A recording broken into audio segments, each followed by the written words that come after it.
We're talking Super Bowl contenders heading into the next 2026 season. Obviously, this is pre-draft, but honestly, I don't think the draft sways a lot of this. A lot of these guys, a lot of these players, a lot of these teams are already kind of in the Super Bowl mix, so adding a piece in the draft can definitely help, but what they got is kind of what they got at this point. So we'll talk right now, Super Bowl contender or not in 2026. I'll give you like 6 teams. We'll talk about each one, a few minutes at a time. First guys we had up, the Kansas City Chiefs. Obviously, Patrick Mahomes with that torn ACL late last season really hurts. They have a ton of weaknesses right now, like glaring weaknesses. The secondary needs a boost. They traded away, obviously, Trent McDuffie to the Rams. They lost another piece. Mahomes needs help on offense. I don't think the Kelsey contract is great. I think it does a lot more harm than it does good. They're kind of holding on to something that was and isn't anymore, in my opinion. And the team, the roster is just getting older. So, at least from my perspective, I'm counting them out this year. I don't think the dynasty is done, but this just isn't the year they win it all, in my opinion, at least. What are your thoughts, MJ? I think as long as you have Patrick Mahomes under center, you have a chance. I will say it again. The Chiefs are a threat. They are a contender to win the AFC, to win the Super Bowl as long as they have Patrick Mahomes. And one thing you can bank on with Patrick Mahomes is that he's not going to tank a season. He is training right now in the offseason, preparing to be the week 1 starter. And they have some more draft capital, so I expect them to either get another edge rusher, you got to, replace some guys on the defensive line, but also they can draft another cornerback, because what they've done essentially is that you trade away L'Jarius Sneed and he goes to the Titans. Yep. You then draft Trent McDuffie. Then it was time to pay Trent McDuffie. You realize, all right, do I really want to pay Trent McDuffie? And you trade him for a haul. So they can now retool, and it's different ways that they can go about it. But I think as long as you have Mahomes, and I suspect them to draft another weapon, presumably another wide receiver or the successor to Travis Kelce, if they do that, I think the Chiefs, they got a real good shot. Because the way the AFC looks, I think the Broncos, they're going to be a huge contender. We'll probably talk about them. Outside of that, there isn't a team that I would say is just like talent-wise, head and shoulder above everybody. Like, I got to see it to believe it. But with the Chiefs, I've seen it. And when Mahomes is healthy, their floor is overtime of the AFC Championship game. So I believe that as long as they have Mahomes, they'll be a contender. Well, and you're right. Like, you just can't count them out. And that's why I kind of laughed at the media people who were saying, the dynasty's wraps. This is what every team goes through. Like, eventually you have to hit a rebuild stage. And unfortunately, the Chiefs really suffered this past season. They had injuries in the receiver room. They were missing guys all year long. Just too much inconsistency. I think my only issue right now is that their holes are pretty big holes, and I like Spags on the defensive side of the ball, but I truly do think they need to get a game changer on the offensive side of the ball for Mahomes to work with. I like Rashee Rice. I like Xavier Worthy. Travis Kelce is still somewhat productive, and they bring on Kenneth Walker to a massive deal, and that's kind of what you got to do in free agency, high risk, high reward. I like what they're doing, and it's kind of time now with the aging roster to build up, rebuild, retool, and I completely agree with their strategy of developing corners and just shipping them off. They did it with Charvarius Ward as well. Like, they've done it time and time again because they're good enough to do it, because they have good enough coaching. I'm just not sure with the way the AFC looks, and obviously we'll talk about a team in their division next, if they can compete with their weaknesses. But this is a team you just also can't count out, like you said, MJ. Like, the dynasty, it's not going anywhere as long as you got Mahomes, in my opinion. I like Andy Reid a lot. Don't get me wrong. One of the greatest to ever do it. One of the greatest play callers. But it really is Mahomes. That's the cornerstone of this team. And if he's healthy week 1, again, a team that you can't necessarily count out either. Now, a team you mentioned, the Denver Broncos. in the division, obviously won it last year, probably should have made the Super Bowl had Bo Nix been healthy in that AFC Conference Championship game. They made that notable offensive upgrade in Jalen Waddle, that slot receiver that they desperately needed. Their weakness, in my opinion, is still a missing run game. I mean, J.K. Dobbins, R.J. Harvey, it's all right, but nothing that I would rave about necessarily. But the defense is a solid unit. They're just a well-built team. Sean Payton, experienced Super Bowl winning head coach. They were the number one team last year, leading the league in sacks. Like, they can get after the quarterback. They can play good defensive football. They're a well-rounded team. I'm saying yes, absolutely, because all they did was improve during the offseason. 100%. And also think about the confidence Bo Nix has leading into the 2026 season. Because the last time we saw Bo Nix on the football field, he outplayed Josh Allen. So essentially, Bo Nix outplayed who many believe is the best quarterback in the NFL.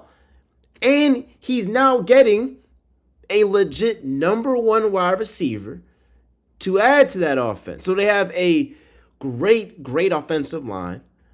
You mentioned the running backs. It's kind of like when you have that great of a offensive line, you don't have to have a Saquon Barkley. You don't have to have a Jahmyr Gibbs. That's like a luxury. If you just have a competent running back, J.K. Dobbins, and a great offensive line, you're going to be good. That defense is amazing. You have the best cornerback in the NFL, not even close. And then you talk about Nick Bonito and what these guys are doing. And so I think from top to bottom, this is the best roster in the AFC. And one could argue, is it the best roster in the NFL after the addition of Jalen Waddle? But no doubt, JV, they've got to be a contender to win the AFC, to win the whole entire thing. And that added element of Bo Nix knowing I can hang with the best of them has got to be just leaning in the Broncos' favor come next season.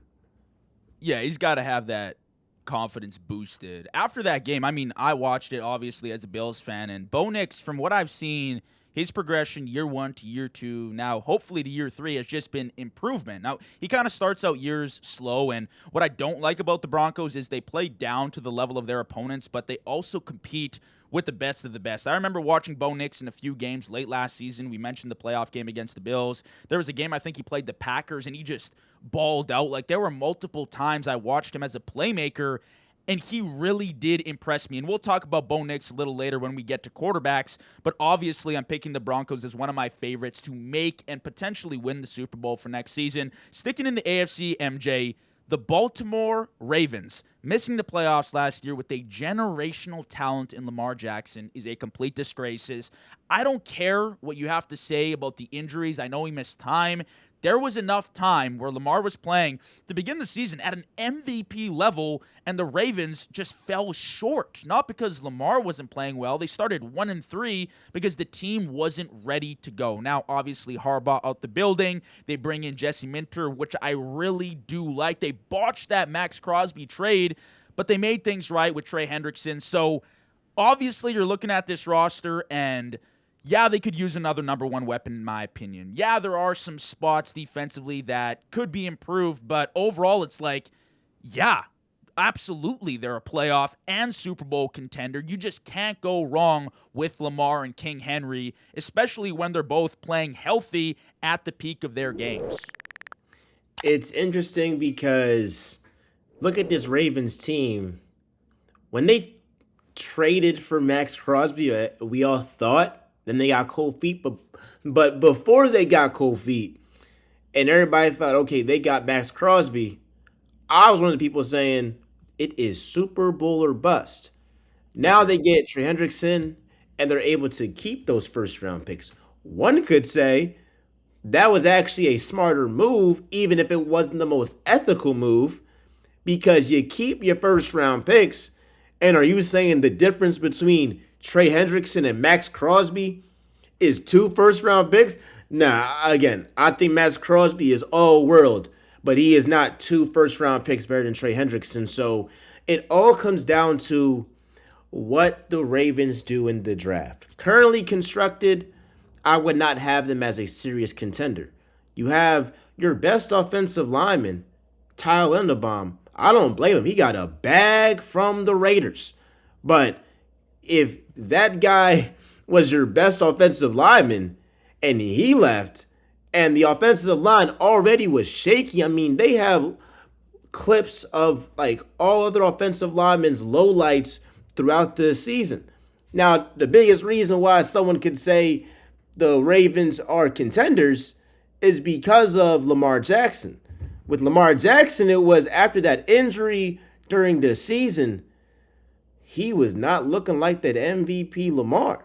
Now you have an off season, you have some time to get right. You saw him at voluntary workouts this off season, and that was a talking point for much of this off season. Is Lamar Jackson going to be present when you have a new coach implementing his scheme and different tactics and different philosophy than John Harbaugh? So ultimately, I think the Ravens defense is going to be much improved. You're talking about a huge upgrade from Zach Orr to Jesse Minter. Huge, huge upgrade. But unless they hit it out the park in the draft, that offense will probably take a hit. So if you can have the defense make up for the offense, and you can just say, all right, man, the defense is going to keep us in the game. Lamar Jackson, you're an MVP. Derrick Henry, you are a first ballot Hall of Famer. Take us there when we're close in the game. Then I'm with you. But they have to hit it out the park in the draft for me to seriously say I would see them contend to win the AFC, because we have seen Ravens teams that were much more talented than this one, with and still not get it done. So I think Baltimore might be a piece away, but maybe they get that in the draft and we can revisit this conversation. Well, I think a healthy Lamar is just a completely different picture, and I was somewhat concerned at the end of last season. Now, the trade rumors were insane when people were suggesting that the Ravens actually package him up and send him away. But what was encouraging, I think, was that Week 18 game against the Steelers when I sat down and watched from the first to the 60th minute Lamar Jackson play phenomenal football and come up clutch when they needed him. And then I think Loop was the kicker's name that missed the kick and sent the Steelers to the playoffs.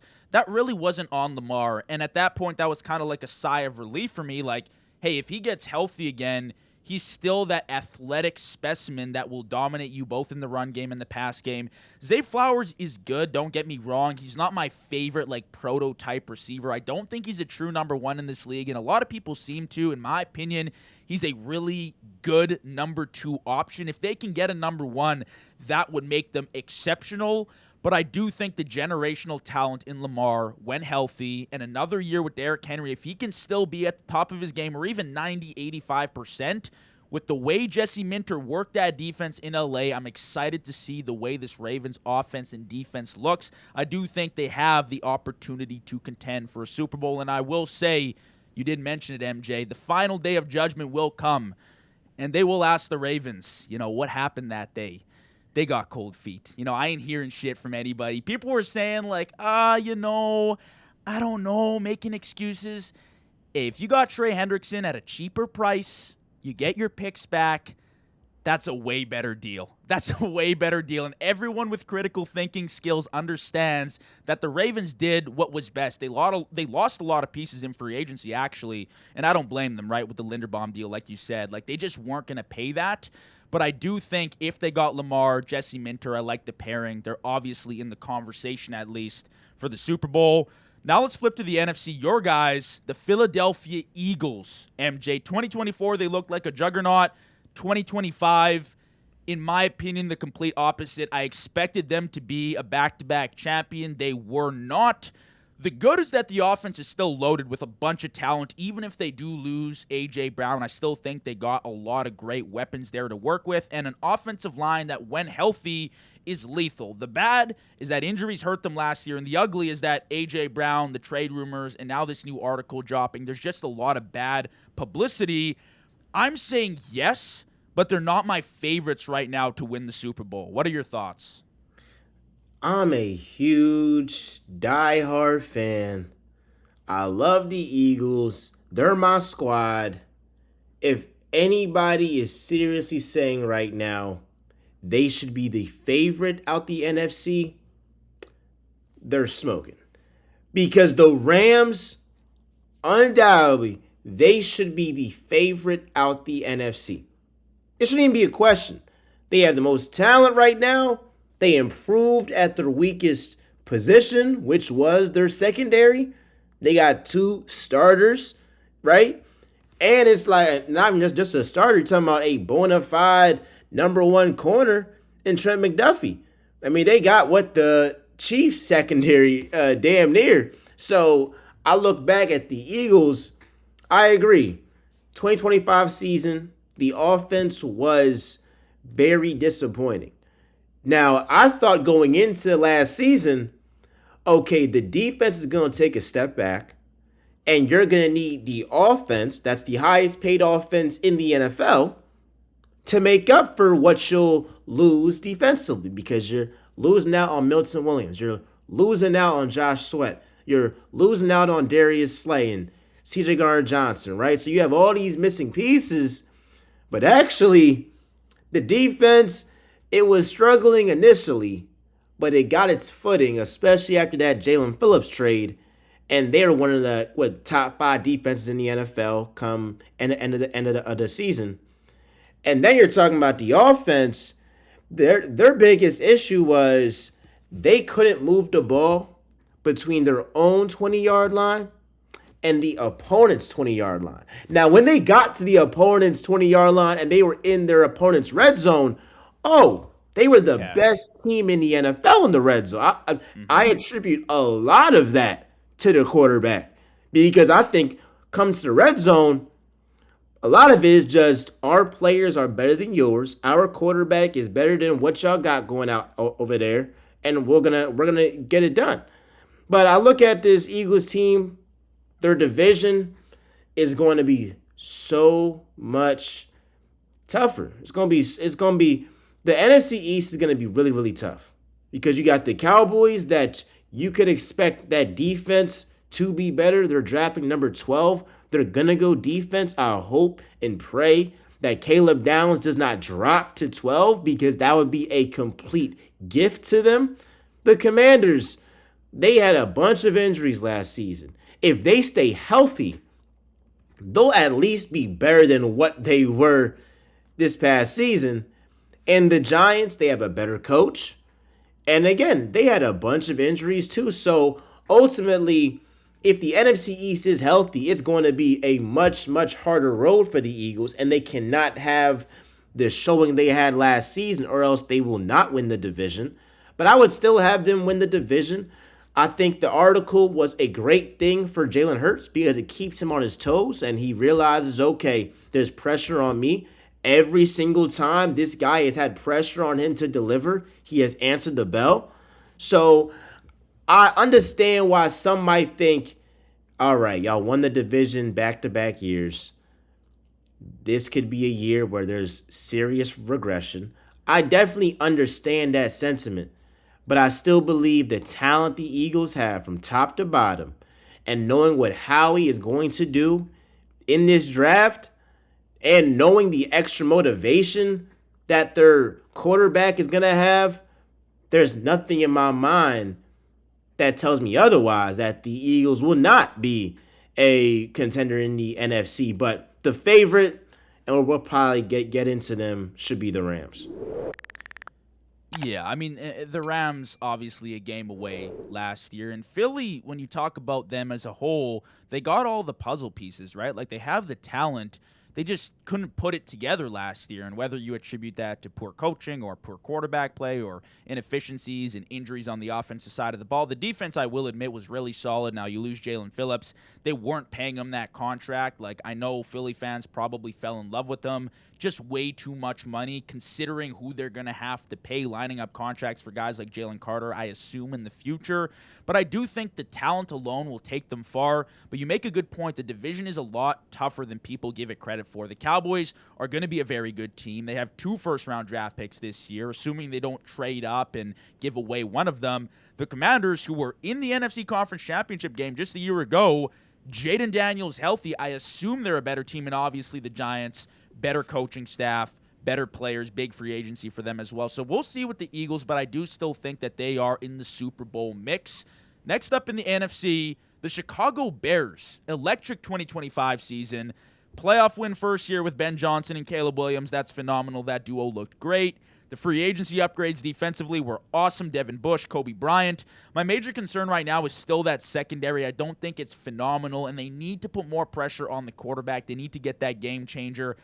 I'm saying yes, but they were also very lucky in 2025. This is the closest one, in my opinion, yet. I do like them as a team, but I need to see like a definitive year where they're like, that wasn't just a hype year. That was year one. We're going to do it again. I believe they'll be in the mix, but another team that, again, there were points where it's like, oh, we recovered an onside kick. Oh, we threw, a 50-yard Hail Mary bomb in the playoffs, clutched up. You know what I mean? Like, it's not always going to shake out that way. And I'm going to be honest, and I'll say it right here. The Chicago Bears, they're going to be the worst team in their division. They're going to go from winning their division to the following season being last in their division. They're frauds. And when I look at their team, yes, they led the league in turnovers. That's not a stat that you can bank on year by year. Yeah. They had a whole bunch of fourth quarter comebacks. And we remember this with the Commanders when, man, they were winning all them close games and Jane Daniels, these fourth quarter comebacks. That's not sustainable, right? So I believe that out of all the teams in the NFL, the team that is most prone for a regression, a step back type of year, it's the Bears. And you're talking about the Vikings, and they got Kyler Murray now. I definitely believe with Kyler Murray, they will be a much better team. He is that much better than J.J. McCarthy. They'll be a better team. And even with J.J. McCarthy and all them backup quarterbacks, they still won 9 games last year. And now they're going to have a, last place in the league schedule. Versus the Bears, they're going to have a first, place, in their division type of schedule, right? So that changes a lot of stuff. Same with the Lions, like even the Packers. Like if the Packers are healthy, I would probably say they're my favorite to win that division. But I think the Bears remind me a whole lot of the Commanders, and they're definitely prone to regress in this second season with Ben Johnson. I think the only difference is that they're just younger. You know what I mean? Like the Commanders were a super old roster. The Bears, when I look at them, offensively especially, they're just super young. They have guys on rookie contracts, obviously Caleb, Rome Odunze, Luther Burden, who I think is going to have a breakout year, Colston Loveland, their offensive line. Like, they have a good team, but again, it is a division that you just can't predict. And J.J. McCarthy completely screwed me over last year, but I do think the Vikings are a very good team heading into next season, and we'll also get to Kyler Murray in a few moments here. The last team I had on this list, and you touched on them just now, MJ, the Green Bay Packers, who had a tale of 2 completely different seasons. At points last year, I was watching and said, this is easily the best team in the league. But then there were also other games, and one that just pops into my mind immediately, I think they played the Browns, where they didn't even look like a playoff team. So for me, I've never been a huge Packers fan. I'm saying no. I still think that they're very, average. I don't love their weapons. Josh Jacobs is aging. And defensively, out of Micah, I don't love it. But I will admit, when Micah was healthy last year and they were firing on all cylinders, few games here, few games there, they looked phenomenal. It's concerning to me that Micah had the season-ending injury, and that's all they really got as far as, game-breaking talent on the defensive side of the ball.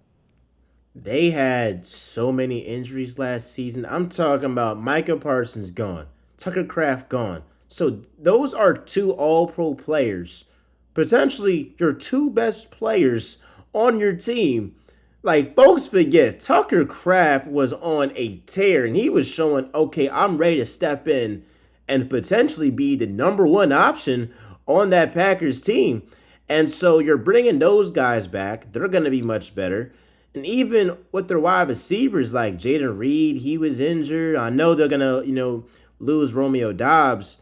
I want to see Matthew Golden have a breakout year because the tape shows that brother be open. They got to feed him the rock. Now, if he's getting the targets that a Luther Burden was getting, or these other wide receivers, these other young wide receivers like Emeka Ibuka, like who's telling me that Matthew Golden can't rise up? He can't, show out in those big moments. And I believe, if I'm correct, in that Bears game, he did show up and have a good game in the playoffs. So I'm looking at Matthew Golden. Can he step up? And it might be asking a lot for a second year guy who wasn't used as much or wasn't heavily focused in the offense in his rookie year to make that leap to become the wide receiver one. But the issue with the Packers is, okay, who is going to be that bona fide one? They have a lot of twos and a couple of threes, but do they have that one X receiver? And then that's gonna just balance out that whole entire offense and make them super, super lethal. I think they also gotta take note that their coordinator, Jeff Hafley, is a wizard. Well, he was a wizard for them. So losing Jeff Hafley, that is a huge, huge loss. I believe now they have Jonathan Gannon. So Jonathan Gannon is a really good DC as well, but I don't think he's on the Jeff Hafley level. So that defense is going to have to adjust to a new scheme. But ultimately, I think talent wise, with the guys that they're bringing back from injury, man, oh man, the Packers are going to be a tough team to compete with, and they should be a favorite, or at least them and the Lions, top two favorites to win the NFC North. I've never seen a team draft a number one receiver in the first round and willingly choose to not use him. And that's really more of like a Matt LaFleur issue. And I assume that's why they were comfortable with parting ways with Romeo Dobbs. Christian Watson, his hamstrings just aren't healthy. But when he's on the field, he's a game breaker. So I do think they have talent, just not an established one. But I do really like Tucker Kraft, and that's a great point. He was balling out last year. It's just about putting everything together, and the loss of Jeff Hafley definitely does hurt. I don't mind Jonathan Gannon either. Like, guys that are head coaches that might be suited as coordinators, we can't just knock them because they didn't work out as head coaches. Sometimes they're just suited for the coordinator role. That's what I think of a guy like Mike McDaniel as. But I do think the Packers in a tough division, it's going to be a battle. And I don't know if they can escape that tough division.